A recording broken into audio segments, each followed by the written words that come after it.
ناظرین کرام، اسلامی شجر نسب کے مطابق حضرت نوح علیہ السلام کی اولادوں یعنی کہ حام، یام، یافس اور سام، ان 4 بیٹوں میں سے یافس کے بیٹے کا نام ترک تھا، ترک کے پوتے کا نام تاتار اور تاتار کے پوتے کا نام مغول تھا۔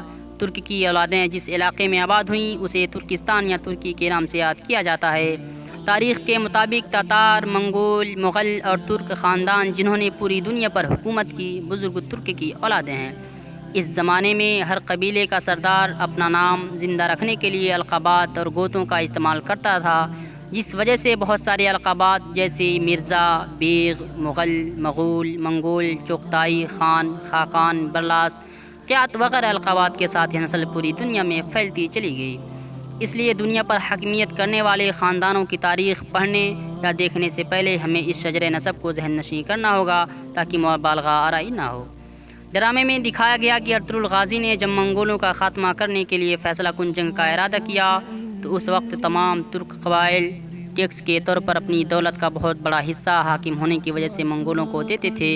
ارطغرل غازی نے منگولوں اور بازنطینی عیسائیوں کے ہتھیاروں اور زر کی ترسیل کے لیے قافلے لوٹے، بس فرق صرف اتنا تھا کہ منگول اور بازنطینی اپنے لیے لوٹتے تھے اور ارطغرل غازی اللہ کی راہ میں خرچ کرنے کے لیے لوٹتا تھا تاکہ جہاد کے ذریعے اسلامی روایات اور اقتدار کو زندہ رکھا جا سکے۔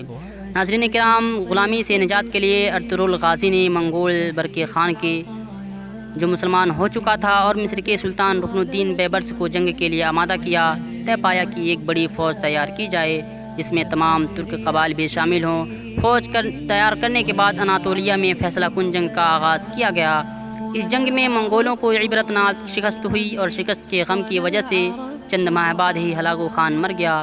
اس ڈرامے میں جہاں منگولوں کو بہت برا اور قہر والا دکھایا گیا ہے، وہاں یہ بھی بتایا گیا کہ منگول سلطان برقی خان نے کس طرح ارطغرل غازی کی مدد کی اور اسلام کے لیے ہر مشکل مول لی۔ تاریخ بتاتی ہے کہ اگر برقی خان ارطغرل غازی کی مالی اور فوجی مدد نہ کرتا، بہت کم افرادی قوت ہونے کی وجہ سے ارطغرل کے لیے جنگ جیتنا ناممکن تھا۔ اللہ تبارک و تعالیٰ نے قرآن کریم میں ہمیں فرمایا ہے کہ تم دشمنوں کے مقابلے کے لیے جو تیاری کر سکتے ہو کرو۔ اللہ نے ہمیں یہ اصول بتا دیا اور اس کی کچھ مثالیں بھی دے دیں، لیکن یہ تفصیل نہیں بتائی کہ فلاں فلاں اسلحہ بناؤ، فلاں فلاں نسل کے گھوڑے پالو، بلکہ یہ بات ہر دور کے اہل بصیرت کے لیے چھوڑ دی کہ وہ اپنے اپنے حالات، بصیرت، تجربے اور ضرورت کے مطابق قوت حاصل کرنے کی کوشش کریں، اور ارطغرل نے قوت حاصل کرنے کے لیے ہر وہ چال چلی جو اسے مناسب لگی۔ سب سے بڑی ارطغرل کی کامیابی اس کا ہمت نہ ہارنا تھا۔ ناظرین کرام، ڈرامہ ارطغرل غازی دیکھنے کے بعد مسلسل ایک سوال سننے کو مل رہا ہے کہ منگول دراصل کون تھے اور کہاں سے آئے تھے۔ ناظرین کرام، منگول قوم ایسے خانہ بدوش قبیلوں پر مشتمل تھی جو ماہر گھڑ سوار تھے اور مویشی پالنے کے علاوہ شکار اور تجارت کر کے اپنا گزر بسر کرتے تھے۔ اس زمانے میں زیادہ تر قوموں میں صرف فوجی ہی جنگ بازی سیکھتے تھے، جبکہ منگول کا تقریباً ہر مرد جس کے پاس گھوڑا ہوتا وہ ایک زوراور جنگجو اور ماہر تیر انداز ہوتا تھا۔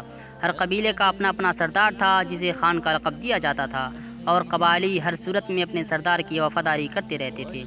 منگول قبیلے 20 سال تک ایک دوسرے سے لڑتے رہے۔ آخرکار تقریباً 27 منگول قبیلے تموجن نامی ایک خان کی سربراہی میں متحد ہو گئے۔ بعد میں ترکی مسلمان بھی اس اتحاد میں شامل ہوئے۔